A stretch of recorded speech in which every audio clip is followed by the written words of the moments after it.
Hoje, na nossa aula de biologia, estudaremos a segunda lei de Mendel. A segunda lei de Mendel, ela é um aumento das proporções da primeira lei de Mendel.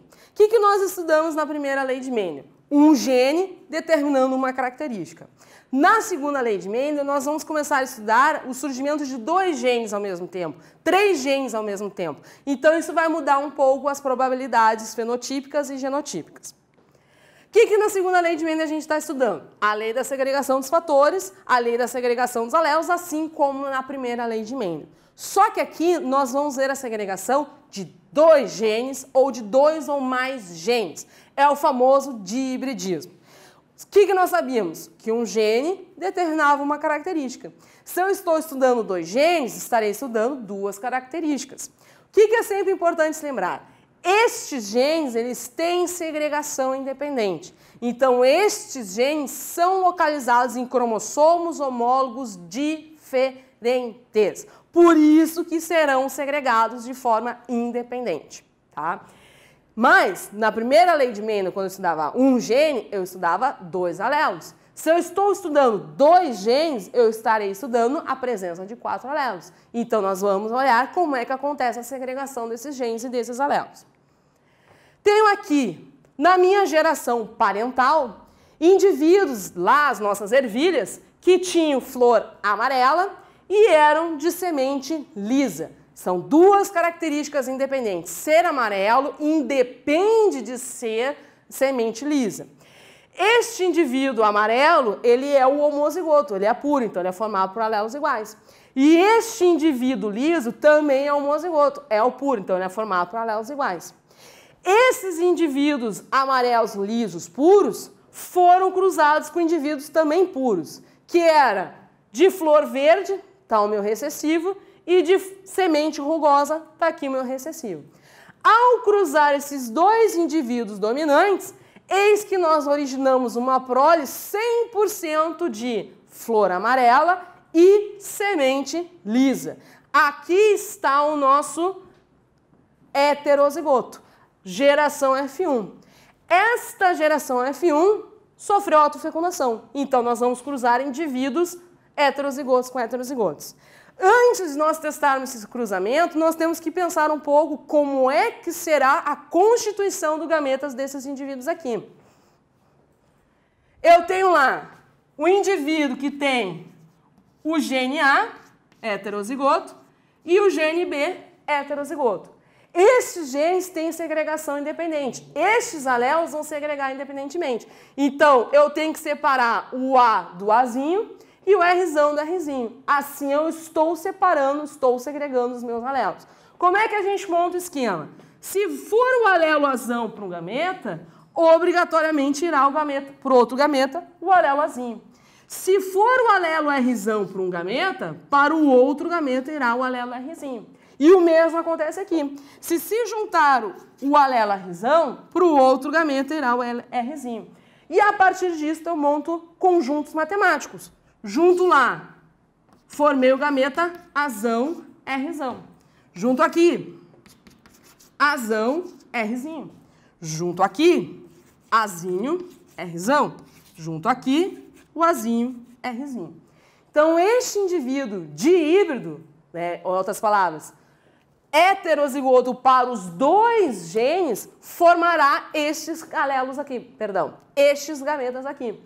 Estes gametas terão constituições diferentes e, a partir destes gametas, nós vamos entrar no nosso quadro de pneu, o famoso chiqueirinho, para entender o número de combinações possíveis.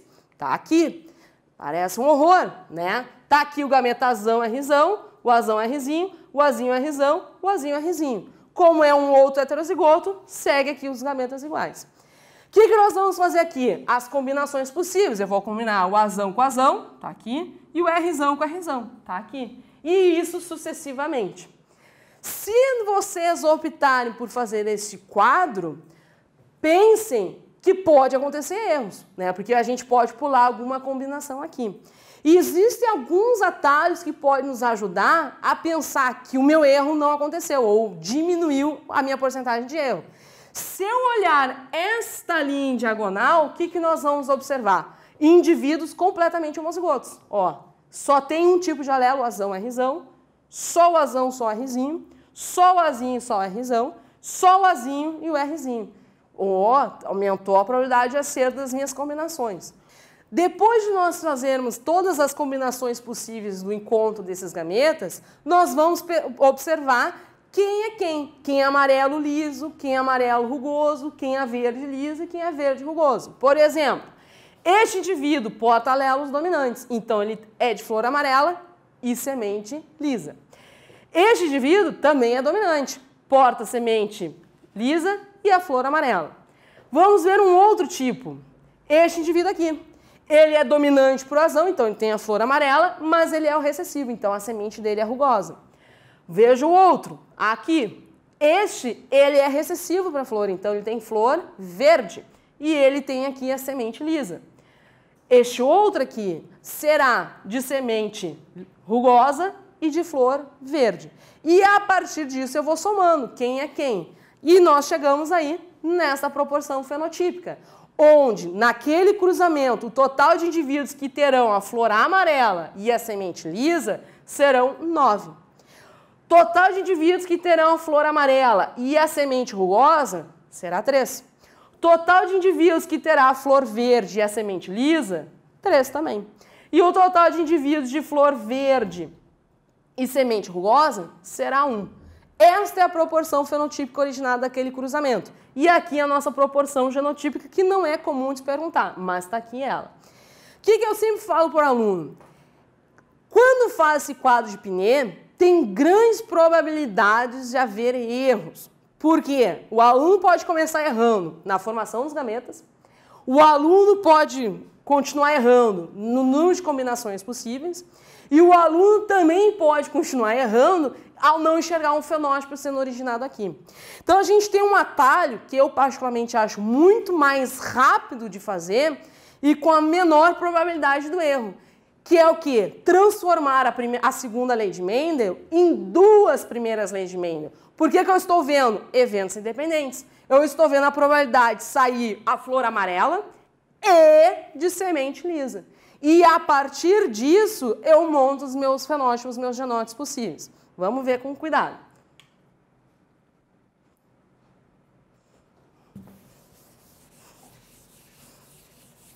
O que nós vamos ver aqui?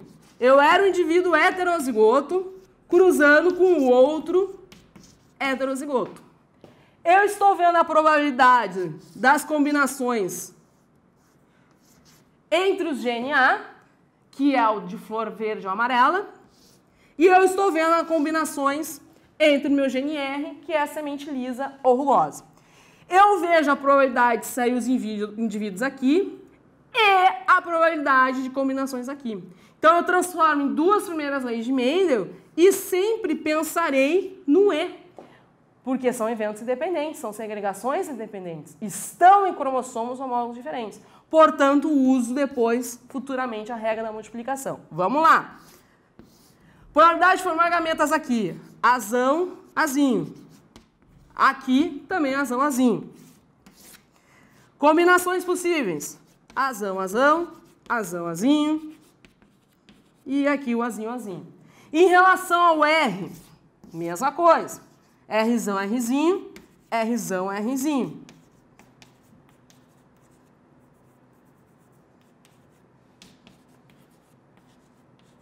Tá aqui as minhas combinações possíveis.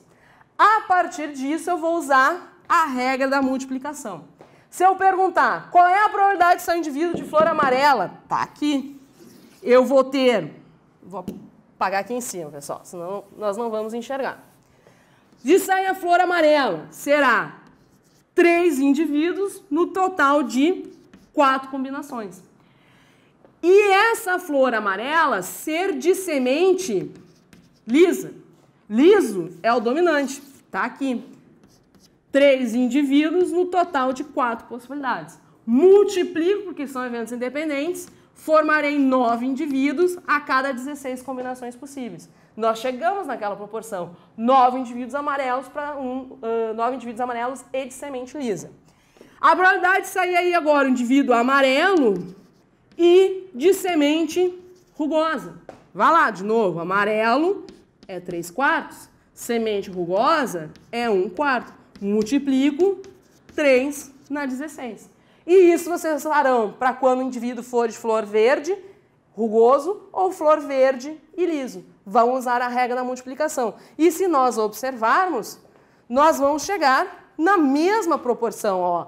9 indivíduos amarelos para liso, 13 indivíduos amarelo rugoso, o verde liso é só a gente ver, probabilidade de sair o verde será 1/4, liso, 3/4, 3 na 16, o verde rugoso, verde 1/4, rugoso 1/4, multiplico, terei um caso a cada 16 indivíduos sendo formados.